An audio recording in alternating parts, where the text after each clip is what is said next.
Olá, tudo bem? Você por acaso sabia que existem seres vivos capazes de comer isopor? Então, pois bem, se você não sabia, eu lhe apresento o Tenebrius molidor. Esse pequeno serzinho ele é capaz de digerir isopor, você sabia? Bom, o isopor, como a gente já sabe, é um material muito comum e a gente tem muito problema com o descarte indevido disso, né, de outros plásticos. Aqui ficam ali descartados e demoram muito tempo para ser decomposto pela natureza. Mas este serzinho pequenininho, esse tipo de besouro da família Tenebri, ele é capaz de, por sua vez, de digerir o isopor, de forma que o resto ali das suas excreções sejam facilmente decompostas pelo meio ambiente, você sabia? Então, pois bem, acredito que algumas pessoas já conheçam o tenebro, mas para outros usos, porque ele é comumente utilizado como alimento, né, de lagartos, de pássaros, também utilizado como isca de pescas. Então, pessoas que já têm esses bichinhos de estimação ou pescam utilizando o tenebro já o conhecem há algum tempo, né? Ele é de fácil obtenção em algumas casas de agropecuária e também de fácil criação, certo? Sendo inclusive utilizado em culinárias, sabe? Mas o que a gente está interessado aqui? A gente está interessado aqui em como que ele é capaz de comer plástico. Bom, o tenebro ele tem ali uma enzima no seu organismo que é capaz de digerir as cadeias do plástico. Essas cadeias são chamadas de poliestireno, certo? É o material básico que compõe o plástico.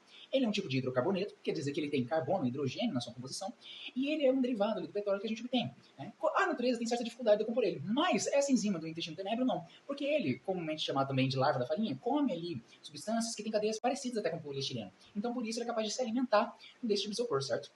Pois bem, ele é uma larva que tem 4 fases, né? Antes da gente de fato entrar para estudar ele, a gente tem que entender essas 4 fases. É a fase de ovo, a fase larval, a fase de pupa e a fase de besouro, né? Ele é característico por sofrer metamorfose completa, certo? E a fase dele em que ele é capaz de devorar o isopor é justamente a da larva. Então, o que a gente fez para estudar um pouquinho, entender um pouquinho dessa capacidade do tenebro? Bem, a gente pegou um pequeno frasco, né, um frasco de vidro com uma tampa de ferro, fizemos alguns furos nessa tampa e lá dentro a gente fez o seguinte, colocou uma placa de isopor, que medimos o peso dela, que foi exatamente 0,896 gramas, certo? Colocamos lá 25 tenébrios. Como nós selecionamos esses tenébrios? Bom, a gente escolheu os tenébrios que tinham por volta de 2 centímetros e também estavam mais clarinhos, indicando que eles tinham feito uma troca ali do seu exoesqueleto recente, certo? Então colocamos esses 25 tenébrios ali, junto do plástico, e num canto mais reservado, longe da luz, porque o tenebro é uma própria larva que ele tem hábitos noturnos e ele não suporta a luz, de qualquer forma. E aí avaliamos eles ao longo de 14 dias. Ao longo desses 14 dias, a gente observou algumas coisas interessantes, né? A primeiro é que, de fato, houve uma diminuição significativa da massa do isopor. De 0,896 foi para exatamente 0,787, indicando ali uma perda de 12% da sua massa original, certo? A gente viu também alguns estudos falando que se a gente, por acaso, adicionasse também fonte de umidade para ele, esse rendimento poderia ter sido até maior. Entretanto, teve alguns fatos curiosos também que aconteceram ali. Um deles, mais expressivo, foi o canibalismo. Bom, das 25 larvas iniciais que a gente teve, o que restou foi exatamente 16 larvas. Dentre essas 16, houveram a pulpa de 4, certo?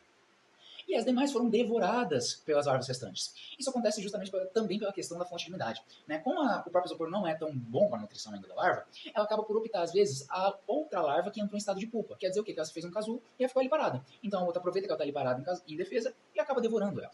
Bom, essas foram as nossas conclusões desse projeto. É um projeto bem simples e fácil de ser realizado, certo? E mesmo que ele seja simples, ele traz para a gente uma possibilidade muito grande de mudar as coisas, de implementar o uso dessas larvas ou mesmo dessa enzima, de estudar essa enzima que está no organismo dela, para aplicar para digerir e lidar com o problema de plástico do nosso mundo, certo? Então, os estudos futuros vão contribuir muito para a gente lidar com esse problema que é de escala global, certo? Então é isso. Nosso experimento foi basicamente este, certo? Espero que vocês tenham gostado. E o que vocês sugeriam? Achou interessante? Acho que tem alguma coisa a mais que pode ser trazido? Tem alguma curiosidade? Quer ter algum entendimento melhor dessa temática? Fique à vontade para perguntar. Bom, eu me despeço por aqui e até a próxima.